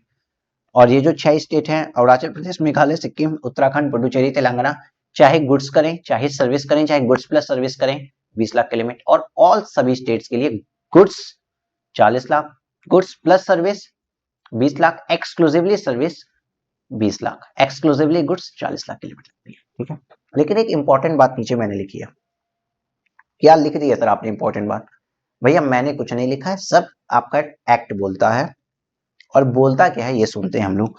For the purpose of section 22(1), person shall be considered to be engaged exclusively in the supply of goods even if it's engaged in exempt supply of service provided by way of extending deposit, loan and advances is so far consideration is represented by way of interest or discount। मतलब क्या है, अगर आप bank में saving bank account में देखो देखो ये लाइन थोड़ा सा इंपॉर्टेंट है। अगर आप बैंक अकाउंट ओपन करते हो और जाके आप बैंक में आपने क्या किया, आप गए बैंक में आपने पैसा क्या किया, जमा किया 1 लाख रुपए। 1 साल बाद आपको बैंक से कितना मिल रहा है, 1,05,000 रुपए। इट मीन्स आपने बैंक आपको पैसा क्यों दिया एक्स्ट्रा, जो पैसा देता है वो रेसिपिएंट होता है सर्विस का, पढ़ाया था ना। मतलब आपने बैंक को डिपॉजिट सर्विसेज दी थी कि आपने बैंक अपना पैसा दिया डिपॉजिट करने के लिए, तो बैंक को आपने डिपॉजिट सर्विसेज दी, आप सप्लाई निकल गए और बैंक ने आपको इंटरेस्ट दिया, वो रेसिपिएंट निकल गया। तो ये जो आपने डिपॉजिट या लोन की जो एक सर्विस होती है बैंक वाली जिसपे इंटरेस्ट या डिस्काउंट मिलता है, वो एग्जेम्प्ट सप्लाई होता है और उसको एक्सक्लूसिवली 40 लाख वाले लिमिट के लिए इग्नोर किया जाता है। तो देखो यहां लिखा है, जो मैंने कहा था ना, एक्सक्लूसिवली कोई इंगेज्ड हो सप्लाई ऑफ गुड्स के अंदर तो 40 लाख की लिमिट मिलती है उन 6, 4, 10 स्टेट्स को छोड़ के, MMTN और वाले, और अरुणाचल प्रदेश, सिक्किम, उत्तराखंड, पुडुचेरी, मेघालय, तेलंगाना को छोड़ के ये जो बाकी सारे स्टेट्स के लिए एक्सक्लूसिवली सप्लाई ऑफ गुड्स के केस में 40 लाख की लिमिट मिलती है। लेकिन इस तरीके से सर अगर आप बैंक में पैसे वैसे रखे हो, जिसको कहते हैं एक्सटेंडिंग डिपॉजिट करते हो लोन या advances is so as a consideration represented by interest और डिस्काउंट, जहां पे आपको कंसिडरेशन इंटरेस्ट या डिस्काउंट के फॉर्म में मिलता है तो वो तो सर्विस हो गई। तो इस सर्विस को एग्जेम्प्ट भी है और इसको इग्नोर भी किया जाता है। 40 लाख में अगर कोई इंसान गुड्स की सप्लाई कर रहा है केवल और साथ में बैंक में FD भी कर रखा है, लोन एडवांस वाली भी है, तो ये नहीं कहा जाएगा कि वो गुड्स और सर्विस दोनों में एंगेज्ड है। कहा जाएगा ठीक है, इस वाली सर्विस को हम इग्नोर करके चलेंगे, बैंकों में पैसे रखने वाली जो सर्विस है, FD कराना, सेविंग बैंक का भी इंटरेस्ट आता है ना, इस सर्विस को हम इग्नोर करके चलेंगे, इस इकलौती सर्विस को हम इग्नोर करके चलेंगे और माना जाएगा कि वो एक्सक्लूसिवली ऑफ गुड्स में एंगेज्ड है। क्लियर हो गई सर बात यहां तक? ठीक है। फर्दर कुछ बातें और आई है और ये इंपॉर्टेंट बात है, ठीक है। फर्दर कुछ बातें और आई है और ये इंपॉर्टेंट बात है। देखो थोड़ा सा इंपॉर्टेंट समझना। देखो एक्सक्लूसिवली गुड्स में अगर आप इंगेज्ड हैं तो आपको 40 लाख की हायर लिमिट लगती है, 40 लाख की हायर लिमिट लगती है ना, बोलो हाँ। लेकिन एक नोटिफिकेशन नंबर 10/2019 आती है, वो क्या कहती है कि exempt any person who is engaged in exclusive supply of goods whose aggregate turnover in financial does not exceed 40 lakh from registration requirement, exception of the exemption are as follows। 40 lakh की limit in लोगों पे नहीं लगेगी। सीधी बात ये समझो, 40 लाख के exclusively goods पे ही अगर ये लोग डील कर रहे हैं, ये लोग हैं जो एक्सक्लूसिवली गुड्स में ही डील कर रहे हैं, एक्सक्लूसिवली गुड्स की सप्लाई करते हैं, तो ये सोचते हैं कि मेरे को तो 40 लाख की लिमिट मिलेगी। ये लोग एक्सक्लूसिवली गुड्स में सप्लाई करते हैं और ये लोग सोचते हैं मेरे को 40 लाख की लिमिट मिलेगी। तो भैया गवर्नमेंट कह रही है रुको, इन लोगों को भले ही एक्सक्लूसिवली गुड्स में डील करते हैं, इनको 40 लाख की लिमिट नहीं दी जाएगी। ये किन लोगों को? Person required to take compulsory registration under section 24। 2 lakh का भी अगर आपने टर्नओवर कर दिया और आप कंपलसरी रजिस्ट्रेशन में फॉल कर गए तो आप जाओ, 40 लाख का बहाना मत करो, कंपलसरी रजिस्ट्रेशन में फॉल किया ना, जाकर रजिस्ट्रेशन ले लो। सर ये हम सेक्शन 24 में आगे पढ़ेंगे। Person in making supply of ice cream, other edible ice और देखो चलो ऐसा नो, आइसक्रीम और अदर इडेबल आइस वेदर और नॉट कंटेनिंग कोकोआ, या फिर सर पान मसाला वाले हों, एंड ऑल गुड्स, या तो फिर तंबाकू एंड मैन्युफैक्चरिंग ऑफ तंबाकू सब्स्टिट्यूट्स वाले। पान मसाला इडेबल आइस हो गया, सॉरी आइसक्रीम इडेबल आइस, पान मसाला, तंबाकू और तंबाकू प्रोडक्ट वाली ये जो लोग होते हैं ना, इनको 40 लाख की हाई लिमिट नहीं मिलती है। साथ ही साथ कुछ और लोग इसमें ऐड हुए हैं 1 अप्रैल 2022 से, इसलिए याद रखना। अगर कोई सप्लायर है फ्लाई ऐश ब्रिक्स का और फ्लाई ऐश जिसमें 90% और मोर फ्लाई ऐश कंटेंट है, अगर 80% और मोर होगा तो इसमें कवर नहीं होगा, लिस्ट याद करनी पड़ेगी। ब्रिक ऑफ फॉसल मिल या सिमिलर सिलिशियस अर्थ का है, या तो फिर बिल्डिंग ब्रिक्स का है, या तो फिर अर्थन और रूफिंग टाइल्स का काम करता है ना, तो ऐसे सप्लायर भले ही एक्सक्लूसिवली ऑफ गुड्स में है, फिर भी इन लोगों को हायर लिमिट 40 लाख वाली नहीं मिलेगी। ये आपका सेक्शन बोल रहा है कि इन लोगों को 20 लाख में रजिस्ट्रेशन कराना पड़ेगा, चाहे ये किसी भी स्टेट में क्यों ना हो। अगर वो 10 स्टेट्स में आ गए तब तो वो 10 लाख 20 लाख लगेंगे।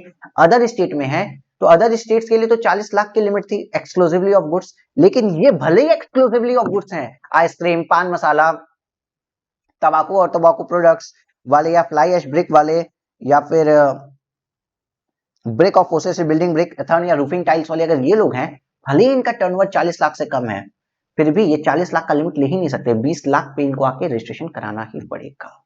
समझ रहे हो? हाँ सर, ये कंपोजिशन में भी इसका इफेक्ट आपको मिलेगा, कंपोजिशन जहां पढ़ोगे वहां पे भी इफेक्ट आएगा, ये बात समझो। तो कंपलसरी रजिस्ट्रेशन वालों को 40 लाख नहीं मिलता है, इन लोगों को 40 लाख नहीं मिलता है। Person engaged in making intra state supply in a state of Arunachal Pradesh, Uttarakhand, Meghalaya, Sikkim, Nagaland, Puducherry special category state as per section 22, Nagaland, Mizoram, Tripura, Manipur, इन लोगों को नहीं मिलता है। वो हम पहले जानते हैं, ये 10 स्टेट्स को वैसे भी ये लिमिट नहीं मिलती है। कौन से 10 स्टेट? 1 2 3 4 5 6 7 8 9 और ये 10 स्टेट्स को पहले से बड़ी लिमिट नहीं मिलती, अपने को पता था। तो अभी तक क्या पता चल गया? 40 लाख की लिमिट किसको नहीं मिलती? ये 10 स्टेट्स, जो आदमी कंपलसरी रजिस्ट्रेशन में आ गया हो उसको, और दूसरा जो इन्होंने बताया ना एक्सक्लूसिवली ऑफ सप्लाई में फिर भी पान मसाला का काम करता है, आइसक्रीम का काम करता है, या तंबाकू प्रोडक्ट का है, फ्लाई ऐश में जिसमें 90% कंटेंट फ्लाई ऐश का है, रूफिंग टाइल्स का काम करता है, ब्रिक्स का काम करता है, ब्रिक ऑफ फॉसिल मिल या सिमिलर सिलिशियस अर्थल्स का काम करता है, उस आदमी को लिमिट नहीं मिलेगी, याद करना पड़ेगा नाम। ठीक है सर जी। साथ ही साथ अगर inter state supply of goods are nevertheless liable for compulsory registration and are already covered in exception number A above, ठीक है। जो इंटर स्टेट सप्लाई करते हैं वो कंपलसरी रजिस्ट्रेशन में आते हैं तो ऑलरेडी कवर है, तो इस लाइन को एक बार हटा भी दो। Person who is not opted for voluntary registration और such registered person, sorry, person who has opted for, मैंने नॉट गलती से बोला था, person who has opted for voluntary registration और such registration registered person who intend to continue with their registration under CG state. और कोई बंदा सामने से आके रजिस्ट्रेशन ले लेता है तो काहे की 40 लाख की लिमिट भाई? 40 लाख की लिमिट तो तब आपको दी जा रही थी ना कि चलो 40 लाख तक व्यापार करते तो आपको रजिस्ट्रेशन लेने की नीड नहीं है, लेकिन आप सामने से आके रजिस्ट्रेशन ले लेते हो तो काहे की 40 लाख बॉस? तो किस बात का 40 लाख का लिमिट? उसको भी 40 लाख की लिमिट नहीं मिलेगी। जो वॉलंटरी रजिस्ट्रेशन ले लिया उसको नहीं मिलेगी, कंपलसरी वाले को नहीं मिलेगी, ये कुछ लोगों को बताया गया उनको नहीं मिलेगी, बात खत्म। बस इतने ही तो लोग थे जिनको कंपलसरी रजिस्ट्रेशन, सॉरी, जिनको 40 लाख की लिमिट नहीं मिलती थी। तो एग्रीगेट टर्नओवर आज घर पे एक पेपर पे जरूर लिखना अगर पास होना है अच्छे नंबरों से, वरना सच में पेपर में कंफ्यूज हो जाओगे यार। ये बुक में मैंने तो सब कुछ लिख के आपको दे दिया, बट प्लीज आप लोग खुद से एक बार एग्रीगेट टर्नओवर लिखना, क्वेश्चन करोगे और मजा आएगा। Registration required only for a place of business from where taxable person makes taxable supply. याद करो, जब हम शुरुआत का जाके वीडियो देख लो, taxable supply, taxable supply, taxable supply, हम बार बार वहां लिखे भी थे एक बार रेडिंग से, टैक्सेबल सप्लाई, जहां पे इंडिया का मैप लिखा था मैंने। तो देखो, अगर कोई बंदा नागालैंड है, ये महाराष्ट्र, ये यूपी है, अब क्या हुआ अगर इस बंदे ने नागालैंड से नॉन टैक्सेबल सप्लाई किया, महाराष्ट्र से टैक्सेबल सप्लाई कर रहा है, यूपी से टैक्सेबल सप्लाई कर रहा है, इसके लिए लिमिट क्या लगेगी? तो MMTN वाली तो लिमिट ही नहीं आएगी, क्योंकि नागालैंड से नॉन टैक्सेबल सप्लाई कर रहा है तो उसका तो सोचना ही नहीं है, वहां से डीजल बेचता है, ठीक है, पेट्रोल बेचता है, तो या शराब बेचता है, उससे मतलब ही नहीं अपने को। तो इस पर्सन के लिए थ्रेशोल्ड एप्लीकेबल लिमिट कितनी आएगी? या तो 20 लाख होगी या 40 लाख होगी। अगर गुड्स एक्सक्लूसिवली गुड्स है 40 लाख, गुड्स प्लस सर्विस है 20 लाख, एक्सक्लूसिवली सर्विस है 20 लाख। लेकिन अगर वही बंदा नागालैंड से टैक्सेबल सप्लाई कर देता है तो सर उसके लिए एग्रीगेट टर्नओवर नागालैंड में रजिस्ट्रेशन के लिए कितना होता है? 10 लाख। तो एक जगह अगर रजिस्टर्ड हो गए तो हर जगह रजिस्टर्ड होना पड़ेगा, तो भैया इसके लिए एप्लीकेबल लिमिट कितनी हो जाएगी? 10 लाख गिर के आ जाएगी। एक जगह रजिस्ट्रेशन लिए तो हर जगह रजिस्ट्रेशन लेना पड़ेगा, हर स्टेट में रजिस्ट्रेशन लेना पड़ेगा, और नागालैंड से टैक्सेबल सप्लाई कर दिए तो एग्रीगेट टर्नओवर नागालैंड के लिए होता है 10 लाख रुपए। तो पूरे कहीं पे भी आप काम करो तो आपके लिए एग्रीगेट टर्नओवर की लिमिट कितनी हो गई? 10 लाख रुपए हो गई। आज के सेशन का कोई भी अगर कंफ्यूजन है तो 9918310384 के ऊपर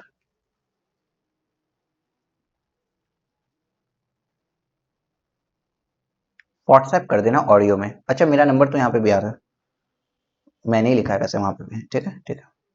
चलो अब एक चीज यहाँ पे पढ़ते हैं, अब आगे कुछ बहुत हैवी चीज नहीं है, बस इसी को रिवाइज करा रहे हैं। ये मत कहना सर 1 घंटे से ऊपर हो गए, छोड़ दो, 5 मिनट 6 मिनट की बात हो रहा है। A person is required to obtain registration with respect to each place of business in India from where he make taxable supply. हर उस प्लेस ऑफ इंडिया का लेगा जो टैक्सेबल सप्लाई करता है, has taken place, लेकिन different states में। However, a supplier is not liable to take registration in a UT state from where he makes an exempt non-taxable supply. अगर वो किसी स्टेट से एग्जेम्प्ट या नॉन टैक्सेबल सप्लाई करता है तो वहां से रजिस्ट्रेशन लेने की नीड नहीं है। Further the threshold limit for a person having place of business is more than one state. अगर आपका एक से ज्यादा स्टेट के अंदर प्लेस ऑफ बिजनेस है in India, then more than state in India, then get reduced of rupees 10 lakh only where such person make taxable supplies of goods or service or both from any of a special category state as per section 22। तो MM और मान लो आपका एक से, देखो जो चीज हम पढ़ा रहे हैं ना वो पहले बता चुके हैं। तो अगर मान लेते हैं कि आपका एक से ज्यादा स्टेट्स में बिजनेस है और उसमें से कोई एक स्टेट निकला जो एमएमटी आने वाला है, make my trip to Nagaland वाला है, ठीक है, मणिपुर, मिजोरम, त्रिपुरा, नागालैंड वाला है, तो आपके लिए पूरे इंडिया में आके एग्रीगेट लिमिट घट के 10 लाख रुपए हो जाएगी फॉर रजिस्ट्रेशन। वही बात लिखी है। However, in case he makes exempt non-taxable supply from a special category state, taxable supply from a non-category state, then the threshold limit shall not be reduced। वही बात लिखी। लेकिन अगर आप नागालैंड से एमएमटीएन वाले से कोई नॉन टैक्सेबल सप्लाई करते हैं और अदर स्टेट से टैक्सेबल सप्लाई करते हैं तो आपकी एग्रीगेट टर्नओवर की लिमिट फॉर द रजिस्ट्रेशन घट के 10 लाख नहीं आएगी। लेकिन अगर नागालैंड से एमएमटीएन वाले स्टेट से अगर आपने टैक्सेबल सप्लाई कर दी तो एग्रीगेट टर्नओवर फॉर रजिस्ट्रेशन की लिमिट घट के आपके पास 10 लाख रुपए आ जाएगी। सिर्फ यही बात कही गई है बेटा, इसके अलावा कोई नई बात नहीं कही गई, सिर्फ यही बात कही गई है। एग्जाम्पल इसके ऊपर दिया है, वो एग्जाम्पल आप रीड कर लो, सेल्फ रीड करेंगे आप, एग्जाम्पल सेल्फ रीड करेंगे क्योंकि अरे यार पढ़ा दे रहे हैं वरना आप लोग कहोगे कि पढ़ाया नहीं सर ने। चलो, Uday enterprises engaged in a supply of taxable goods in Maharashtra. Maharashtra में टैक्सेबल गुड्स की सप्लाई करता है। It also supply alcoholic liquor for human consumption from Nagaland. Nagaland से नॉन टैक्सेबल सप्लाई कर रहा है, देखो नॉन टैक्सेबल सप्लाई कर रहा है नागालैंड से। Its turnover in current financial year is 34 lakh in Maharashtra. ठीक है, चलो नागालैंड, महाराष्ट्र, महाराष्ट्र से भाई साहब कितना है 34 लाख पे है, एंड 8 लाख इन नागालैंड, 8 लाख रुपए नागालैंड से कर रहा है। Since Uday Enterprises exclusively engaged making taxable supplies from goods from the Maharashtra, the applicable threshold limit is 40 lakh। यहाँ से केवल गुड्स की बात करता है तो एप्लीकेबल थ्रेशोल्ड लिमिट 40 लाख हो जाएगी, क्योंकि नागालैंड से नॉन टैक्सेबल सप्लाई कर रहा है 8 लाख रुपए, ये आएगा ही नहीं कभी। लेकिन यही नागालैंड से अगर ये टैक्सेबल सप्लाई कर देता, however the threshold limit will not be reduced to 10 lakh in this case। A supply of alcoholic liquor for human consumption from Nagaland are non taxable supplies. लेकिन अगर टैक्सेबल सप्लाईज कर देता तो क्या होता, in given cases the aggregate turnover Uday की जो है 40 लाख रुपए की is not liable to obtain registration. It will be और obtain registration in Maharashtra but it is not required to obtain registration in Nagaland as it not making taxable supply from the said state. अगर भैया 40 लाख से ऊपर का turnover करेगा तो महाराष्ट्र में ही केवल रजिस्ट्रेशन लेने की नीड है, नागालैंड में नॉन टैक्सेबल सप्लाई रजिस्ट्रेशन लेने की नीड नहीं है। सेम वही बात जो आपको यहाँ बताए, यहाँ पे एग्जाम्पल में लिखिए, कुछ भी नया नहीं था। अब एक लास्ट पॉइंट प्लीज थोड़ा सा पढ़ लो, उसके बाद गुड बाय गुड नाइट किया जाएगा। आओ sir, person liable for registration in case of transfer of business. Business transfer होता है, हम लोगों ने कोविड के टाइम तो इवन जब प्रैक्टिस कर रहे थे चार्टर्ड अकाउंटेंसी की, हम लोग खुद देखा है कि कोई गया, मतलब किसी के फादर या फिर जो भी पेरेंट्स हैं जब गए तो बिजनेस सक्सीड किया, हस्बैंड का बिजनेस वाइफ संभाल रही है या बच्चे संभाल रहे हैं, तो वहां पे ना एक पुराने वाले आदमी का जो पैन था, उस प्रोप्राइटरशिप में जब था तो पुराने वाले आदमी के पैन को सरेंडर किया गया और नए वाले आदमी के पैन का रजिस्ट्रेशन लेके उसमें बिजनेस कंटिन्यू किया गया। तो ये एक तरीका होता है, आता है, ऐसी प्रॉब्लम्स होती है, मर्जर वगैरह में भी चीजें होती है, वही बात यहाँ लिखी है। Where a business is transferred whether on account of succession का case or any other reason including transfer, change in ownership of business due to death of sole proprietor, तो ओनरशिप चेंज हो रही है to another person as a going concern, और business as a going concern दूसरे person को transfer हो रहा है, बाप का बिजनेस बेटे को as a going concern transfer हो रहा है। ठीक है, द ट्रांसफरी या successor is to be registered with effect from the date of such transfer और सक्सेशन। तो उस डेट से रजिस्टर्ड होगा, किस डेट से रजिस्टर्ड हो ये पूछा है ना, उस डेट से रजिस्टर्ड होगा जिस डेट से ट्रांसफर हुआ, इफेक्टिव हुआ, जिस डेट से ट्रांसफर इफेक्टिव हुआ। Whether the business is transferred pursuant succession or the scheme of amalgamation or amalgamation, अगर बिजनेस अमेलगमेशन की स्कीम से ट्रांसफर हुआ है या डीमर्जर की स्कीम से ट्रांसफर हुआ है, तो या 2 और मोर कंपनीज में कुछ भी हुआ है, तो उस केस में pursuant to an order of High Court Tribunal, the transferee is to be registered with the effect from the date on which the registrar of company issues certificate of incorporation giving effect of such order। तो भाई साहब मान तो आपको पता होगा, आपने accounts में पढ़ा होगा कि एमलगमेशन का जो चैप्टर है कि भैया सुप्रीम को हाई कोर्ट से आपको पूरी परमिशन लेनी पड़ती है। तो हाई कोर्ट और ट्रिब्यूनल जब अपना ऑर्डर दे देते हैं ना, उसके बाद रजिस्ट्रार ऑफ कंपनी जिस दिन इफेक्ट देता है, देखो रजिस्ट्रार ऑफ कंपनीज जिस दिन सर्टिफिकेट इशू करता है ना, उस दिन से रजिस्ट्रेशन इफेक्टिव होगा। तो person liable to registration in case of transfer of business, तो वहां पे जिस समय ट्रांसफर हुआ या फिर जिस दिन पर्सन का जिस दिन इनकॉर्पोरेशन सर्टिफिकेट पे आ गया इशू किया डेट, उस दिन से भैया सब कुछ आपका रजिस्ट्रेशन मान लीजिए। ओके, यहाँ तक की बात क्लियर है? सर जी यहाँ तक की सारी बातें क्लियर है, अपनी सारी की सारी बातें क्लियर है बॉस, कुछ भी ऐसा नहीं है जो सर क्लियर नहीं है हमारा। ठीक है सर जी, तो आज यहीं पे हम इस चीज को कंक्लूड करते हैं। और जो भी बच्चे सुन लो यार, मई नवंबर 23 प्लीज, मई नवंबर 23 अभ्यास सीरीज हमारी स्टार्ट हो गई। अभ्यास सीरीज जिसके अंदर 225 से भी ज्यादा आईसीएआई मॉड्यूल के लेटेस्ट आईसीआई मॉड्यूल के क्वेश्चंस को हम रेफर करते हैं। ये सीए इंटरमीडिएट का रिपीटर स्पेशल बैच होता है, जो बच्चा पहले एग्जाम दे चुका है, अनफॉर्चुनेटली उसका नहीं निकला था, या जिसने एग्जाम ही नहीं दिया था, 1-2 अटेम्प्ट पहले पढ़ाई की थी, या फिर जिसने पढ़ा भी था बट प्रैक्टिस नहीं हो पाई है, तो भैया प्रैक्टिस के लिए होता है अप्रोक्सीमेटली 40 आवर्स की क्लास होती है। पिक्टोरियल प्रेजेंटेशन के साथ चीजें पढ़ाएंगे, सारे क्वेश्चन आपसे करवाएंगे, इतना आपको कैपेबल कर देंगे कि आप ओरली क्वेश्चन सॉल्व कर पाएंगे बॉस। साथ ही साथ all concept, all important concept, जो कंसेप्ट क्वेश्चन में आते हैं वो कंसेप्ट्स का भी आपको इंफॉर्मेशन या नॉलेज दिया जाएगा, कंसेप्ट्स भी समझाए जाएंगे। ओके ओके सर, तो सर आज की बात बस इतनी ही थी। एग्रीगेट टर्नओवर आप पढ़ लीजिएगा, एग्रीगेट टर्नओवर उसके लिमिट को पूरा का पूरा आप जरूर करिएगा, और मिलते हैं हम अपने कल के क्लास में। Take care, bye bye and good night.